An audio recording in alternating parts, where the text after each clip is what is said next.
안녕하세요. 이번 시간은 청동기 시대에 대해서 보도록 하겠습니다. 우리 지난 시간에 선사시대의 구석기 시대, 신석기 시대 살펴봤죠?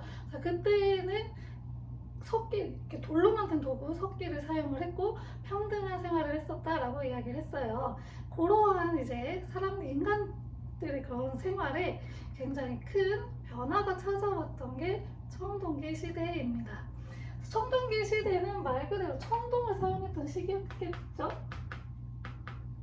청동기 시대니까요.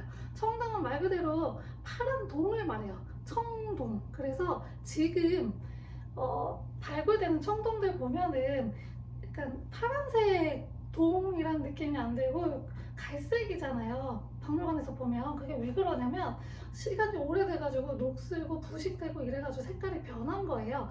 그래서 제대로 복원한 물품들을 보면은 새파래요. 그래서 왜 청동인지 알 수가 있어요. 청동기 시대가 시작이 되는데요. 일단 청동이라고 하는 물질이 발견이 됐겠죠.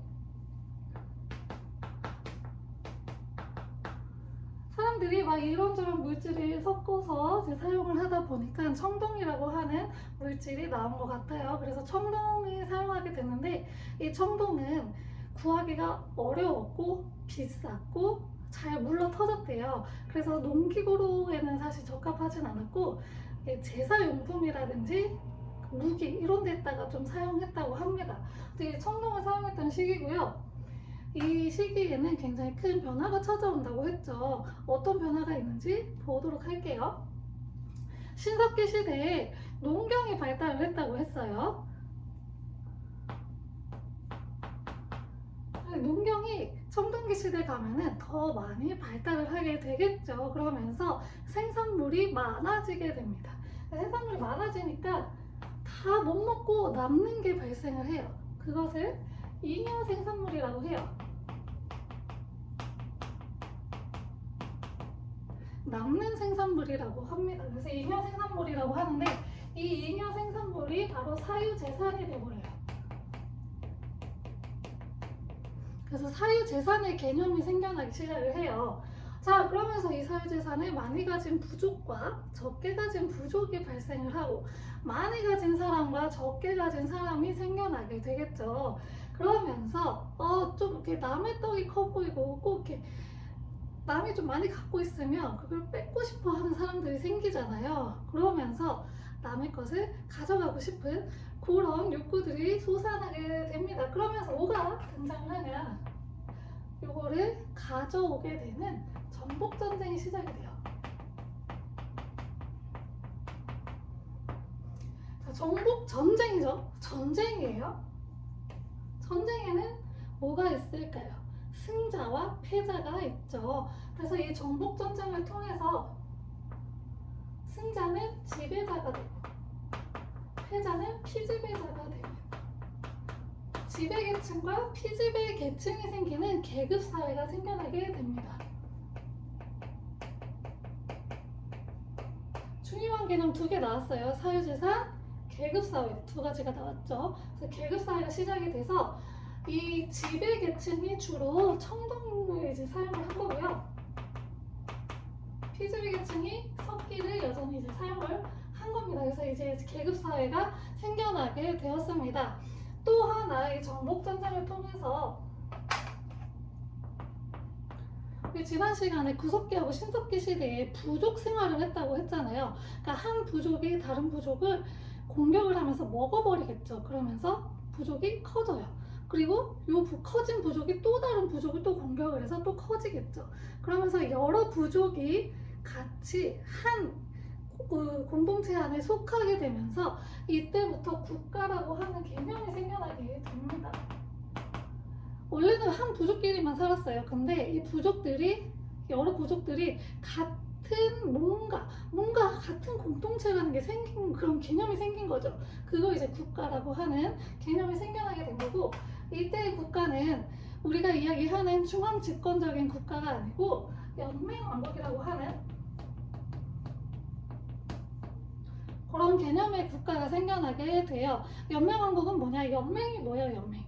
여러 개의 여러 공동체들이 이렇게 연합한 형태의 연맹이라고 하죠. 그래서 이때는 한 부족이 막 이렇게 크게 우위를 차지했다기보다는, 그러니까 흡수한 거라기보다는 한 부족이 다른 부족을 정복해서 먹어버리면 이 부족이 두 개가 동시에 존재는 해요. 그래서 여러 부족들이 같이 아직 없어지진 않고 같이 존재하는 그런 연맹적인 국가 형태가 만들어졌다고 해서 연맹왕국이라고 합니다. 그래서 청동기 시대에는 이런 개념들이 이제 발생을 하게 됩니다. 그래서 이 청동기 시대에 중요한 변화가 일어났다고 하는 게 바로 이런 부분이에요. 이 부족 생활을 하던 사람들이 이제는 국가의 그런 모습으로 생활을 하게 되면서 점차적으로 이제 다음에 배울 그 고대 국가에서는 중앙집권적인 모습까지 발전을 하게 되는 그런 역사의 그러한 출발점이라고 할 수 있죠. 그런 모습들이 보이게 됩니다. 아까 청동기 시대에 청동을 사용했다고 했잖아요. 근데 이 청동은 주로 지배자들이 사용했다고 했어요. 자, 이거 왜 그랬을까요? 청동을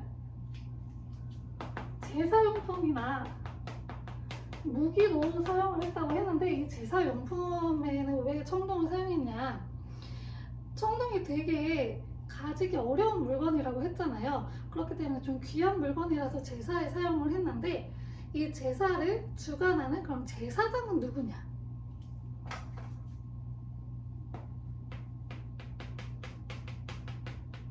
이 제사장은 바로 지배계층이 제사장까지 겸했어요. 이 당시에는 제사장의 역할이 뭐냐면 이렇게 하늘에 비를 내려주세요 이러면서 막 이렇게 기우제 같은 거 지내고 하잖아요. 그때 이제 주도했던 사람인데 왜 지배자가 제사장까지 같이 겸했냐? 이 기우제 같은 거는 하늘하고 소통을 하는 거잖아요. 이 지배자가 다른 부족을 정복을 했어요. 그 사람들은 원래 이 사람을 따르던 사람이 아니에요. 그런데 나를 따르게 해야 돼. 그러기 위해서는 내가 권력이 굉장히 강하고 따를 만한 사람이라는 것을 보여줘야겠죠. 그래서 나는 하늘하고 이렇게 너희들을 중간에서 이어줄 수 있는 굉장히 높은 권력을 가진 사람이라는 것을 보여줬어야 됐어요. 그래서 이 지배자가 제사장의 역할도 같이 하게 된 거예요. 그래서 다음 시간에 이제 고조선에 대해서 할 건데 고조선이 제정일치사회라고 하는 말을 하거든요. 제사와 정치가 일치된 사회. 지배자가 정치적 지배자, 종교적 지배자를 함께 했다라고 하는 제정일치 사회가 그래서 발전을 하게 된 겁니다. 고조선 때 다시 설명을 해드릴 거고요. 근데 제사장이 이 제사 무기를 이제 청동으로 쓰게 된 거고요. 그러니까 피지배계층은 석기를 사용했다고 했는데 주로 농기구에다가 사용을 했고 대표적인 농기구로는 반달 돌칼이라고 하는 농기구를 사용을 했습니다. 그래서 이때는 청동을 사용해서 청동기 시대지만 이 청동이 구하기도 어렵고 비싸고 물러가지고 농기구로는 여전히 석기를 사용했다. 그리고 피지배계층은 여전히 석기를 이렇게 주 생활용품으로 사용했다라고 이제 이해하시면 됩니다. 청동기 시대에 청동뿐만 아니라 또 어떤 도구들을 사용했는지 볼게요. 일단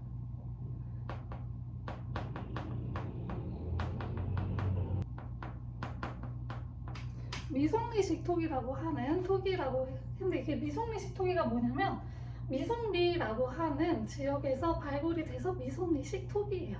이런 토기를 사용을 했고 그리고 대표적인 게 고인돌이 있죠. 고인돌은 지배자의 무덤이에요. 그래서 큰 돌을 그 사람을 이제 바닥에다가 매장을 해놓고 그 위에다가 돌을 세워놓은 거예요. 그래서 여기가 무덤이다라고 하는 것을 보여주는 건데 돌이 되게 무겁잖아요. 그래서 이 돌을 큰 돌일수록 권력이 높은 지배자의 무덤이었다라는 것을 보여줄 수가 있어요. 그러면 내 무덤을 만들기 위해서 이렇게 많은 사람을 동원할 수 있을 정도로 내가 권력이 이렇게 큰 사람이다라는 것을 보여줄 수가 있겠죠. 그래서 권력이 더 높으면 높을수록 돌의 크기도 더 커집니다. 그래서 그 무덤을 딱 봤을 때 돌 크기를 보고서 이 사람의 지위를 어느 정도 가늠해 볼 수가 있는 거죠. 그리고 또 어떤 물건들이 있냐면 아까 제사용 무기들이 있다고 했잖아요.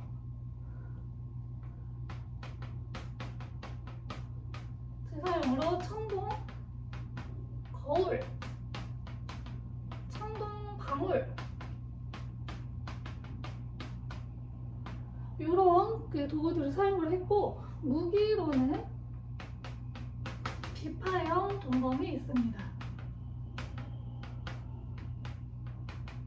비파형 동검은 비파처럼 생긴 청동검을 이야기해요. 그래서 비파형 동검이 대표적인 청동기 시대의 그 유물입니다.